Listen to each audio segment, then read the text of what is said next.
Now, welcome to another weekend ramble with Thor and Naboo. And we will. Naboo Naboo 2. Mm. We'll send it over to Naboo 1, though. Ugh. What's the topic? What do you got? All right. I know we talked the other day about the Superman. We did the Superman review Yesterday, yeah. yesterday. But I want to talk more about Star Wars in relationship to storytelling, I suppose. This is going to be an interesting one. It's kind of a world building versus story building kind of discussion. Okay. Okay. So, James Gunn came out and said that his new DC universe, starting out, of course, with the Superman movie and Creature Commandos that came before it, that he is trying to build it more like Star Wars than that of the Marvel Cinematic Universe, or MCU for short. So, no continuity? Oh, kidding. no. I'm kidding. I hope. All right, so this all got me to thinking. What Gunn means is that he kind of believes the MCU is more of a story-driven narrative. That's what he calls it, where every movie is building up one main storyline. I find this interesting because I felt like the previous DC universe was trying to do that. They were trying to do this one big storyline, but they didn't do it very well. They did it in fast forward because they saw the success of Avengers and we need Justice League, and now we need it like yesterday. So it's like, okay, let's do a Superman movie, then Batman, Superman, and Justice League. Right. And he's not go. wrong. The Marvel universe, they do pretty much all line into one big story. Yes, they all do have a little individual tale, but everything builds. Builds to something bigger. So that when you start missing a portion or a series or a show, you actually are missing the information for the overall story. So does that mean, not to change what I think your topic is going to be, because I think you're going to bring it back to Star Wars. Oh, very soon, yes. But does that mean DC is not trying to build to like a dark side type Thanos, comparison? If they're going to do Avengers, a dark side Justice League Thanos thing, type thing, I think they're just going to do a movie about it. not try to do the big setup? I wouldn't be surprised if they do that in the Supergirl movie, or at least start it there, because, I mean, if you've read Superman comics at all, Supergirl's story does intertwine with Darkseid. And if you have seen the new Superman movie, not a spoiler, but the post-credit scenes are not really, as Marvel tends to do it, the MCU tends to do it, it's like, here's what's next. Yeah, that here's is what's not coming, or here's what the happened. big bad is doing. Right, they aren't doing that right now. Yeah, in fact, if you really don't feel like sitting around, you don't really have to with the credits. Yeah, You're not really going to miss anything. Like I said, in the Spoilers, MCU, kinda the whole Infinity Saga, played out in the post-credits. a lot of it did. But Yes. you also have to consider, if you missed pieces of it, you missed the Infinity Stones, or where they came from, or you missed a lot of pieces of the puzzle that you really wanted to have going into the end. Yeah, I think definitely it is far more rewarding to have seen everything before it than to have missed any of it, really. I mean, there are some movies that are more important than others, but Obviously, it's yes. all does connect. So, in comparison, Gunn says that Star Wars isn't as driven by an overall storyline, but more as a world-building franchise. Yes, I mean, you could say there's the Skywalker storyline, and that's prevalent. You could argue that is the storyline of Star Wars, but it's not. It's set through 3 different trilogies, and honestly, after the first 2 trilogies, you could be done with that, whatever. Well, you could be, yeah. It But might be a third one, I don't know. he's not wrong. Star Wars really does use each series or movie to expand what we know about the galaxy. And that's what Gunn says he's doing with the DCU. Do you think that's actually a turnoff to some people, though? Because I would say, if you're a casual fan of Star Wars, I would... And again, I can't speak on it because I'm the opposite of a casual fan of Star Wars. But Absolutely. Yeah. if you are watching, say, Skeleton Crew, and you're like, well, when is this in relation to other things? Because the MCU has kind of trained you that, like, things are connected. Yeah. And then you're like, oh, where's Andor in relation to this? And, But Star what Wars, is I the think, Acolyte? never trained you in that to begin with. But, yeah, Star Wars started with episode 4, 5, 6, Sure. then 1, 2. But they it was do very, what they want. But it was a very clear story that the prequels are. Here's Anakin Skywalker going to become Darth Vader. If you didn't understand it in the movie, you heard it in the advertising, just people talking. Right, I mean, right. you understood that.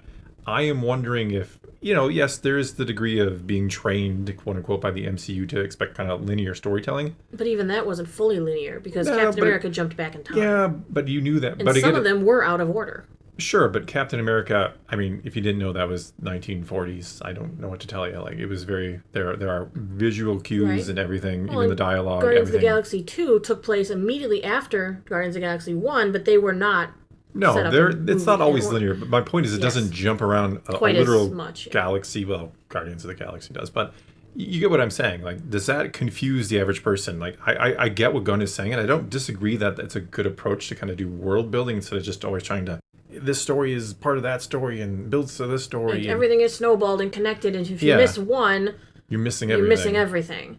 But I mean, does that confuse the average person? Does the casual fan just watch The Acolyte and go, 100 years before the prequels, that doesn't really mean anything to me? I don't think so. In the age of the internet being so accessible, all I have to do is type in Star Wars movie But some timeline, people and I don't can do find that. it. Some people literally, it's not that they But can't or if you're a won't, but they don't fan want and you to. want to watch the franchise, you could just do that or ask somebody. Yeah, but not everybody is even that invested in it. Like they want to watch Star Wars, but they don't necessarily want to do research. They just want to sit Right. down in front of the TV and watch a movie about space wizards and laser swords Well, and maybe space that's battles. where Gunn is going to change things around and succeed. Maybe he's not going to jump all over the timeline. Yeah, I'm not disagreeing with the approach. I'm simply asking the question, and maybe people in the comments can, you can ask your friends or family who are maybe casual fans. Like, does that?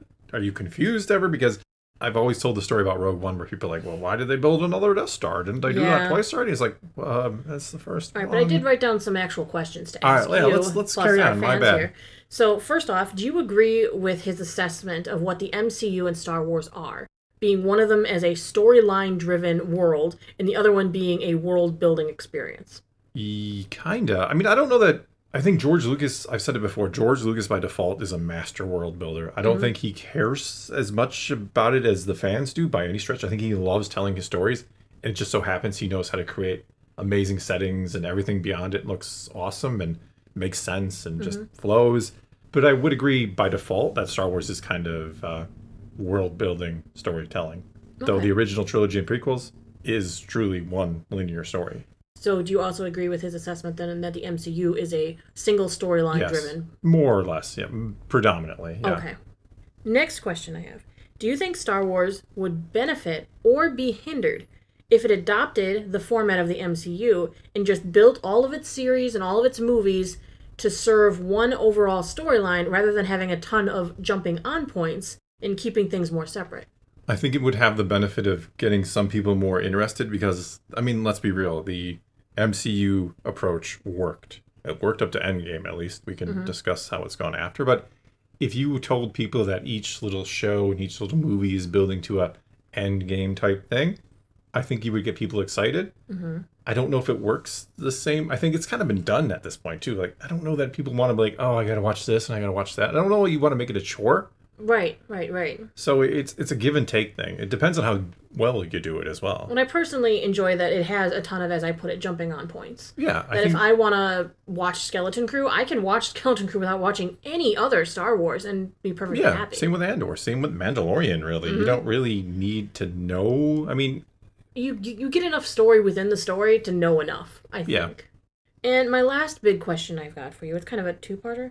So what are your thoughts on story building versus world building? Like, do you find one superior? Do you think there is a better approach? What do you think about these two methods? Well, you could look at Endgame being the biggest movie in history and say story building works really well when done well. I think there's a big asterisk there. Like, it was done exceptionally well. It was the first one to really go all in on it. I mean, Star Wars does it as well, kind of in reverse and with big gaps in between. But it was the first thing to really say, okay, we're going to make a bunch of movies. They're all going to be connected and it's going to build to something. And I think maybe the novelty of that is worn off a bit. So overall, then, I would say the world-building approach is probably best, as long as you don't have trouble conveying to your audience when and where things are taking place, which I don't know. Again, as someone who understands anything and I see Star Wars, I get where it is and all of that. Well, and like you said, even seeing things out of order, if you didn't know when Mandalorian took place, but you were just watching Mandalorian, you don't need to know. You don't need to know, but it certainly helps. It's nice to have the context of, oh, this is after Return of the Jedi. The Empire is gone. I think that's part of why they do those little scrollies at the beginning to kind of set the stage for where we are, and I appreciate that in Star Wars. And it's funny because that's what James Gunn did in the DC. Yeah, he had kind of an opening scroll there. He did. He gave you kind of a context for what the world is. Yeah, which was pretty well done, pretty clever. No spoilers, but I thought it was a clever way to do it. Yes. So I do think world building storytelling is probably the best, because then you don't have that obligation feeling. You don't want to place the onus on your fans. You have to have watched this, otherwise this ain't going to make sense to you. And the second part of this question.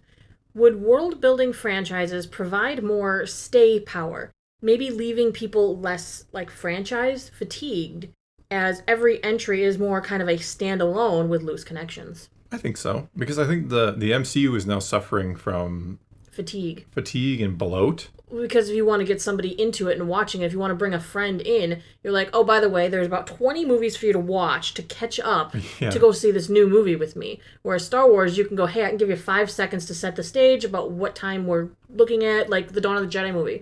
You don't have to see everything to watch that. You go, hey, so the story is, this is the very, very, very, very, very first, the Dawn of the Jedi. The name says it for you, yeah. Exactly. So I feel like that might be a successful route for James Gunn to take if he does keep this world-building experience and keeps things more standalone. More standalone and separate. I think it's the smart approach, because I don't think you want to try to copy the MCU. I don't know that You gotta be your own. Yeah, I think you got to do something original, or as original as you can, and I don't think you want to do that constant linear, okay, this is the first, this is the second movie, and then we get to the big movie. Though I do think you need to have the big. I think people love. You definitely can have a collaboration movie. I think they will, as long as the other ones stand alone perfectly fine without being required reading, so to speak. Yeah, there's no way we don't get a Justice League versus Darkseid movie or whatever might be at some point, or whatever big baddie they want to bring in. All right, so that's kind of what I wanted to talk about today, because I thought it was a very interesting comparison that he compared, of course, the storyline-driven MCU to the world-building Star Wars. Yeah, I totally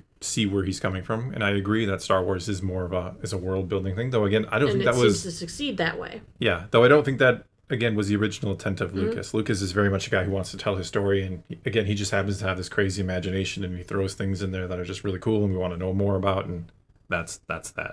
Because that's all we got for you this time. Now it's your turn. Take to the comments below. Tell me what you think about this one. I'm very interested in the comments. For yeah. Because this was an interesting, I feel, discussion to talk about which way they think Star Wars should be written. Is this a successful format? Should more franchises follow a world-building example of Star Wars rather than the story-driven example of Marvel? I think so, yeah. And what do you think about the casual fans? I mean, what are your experiences with your friends and your family trying to explain things to Star Wars? You know, like even Star Wars versus Marvel, explain it. Yeah, like do you find they're very confused by Star Wars and always asking you like, when is this, or how is this connected? Or I'm very curious to read the comments. So take to them and let's talk some Star Wars.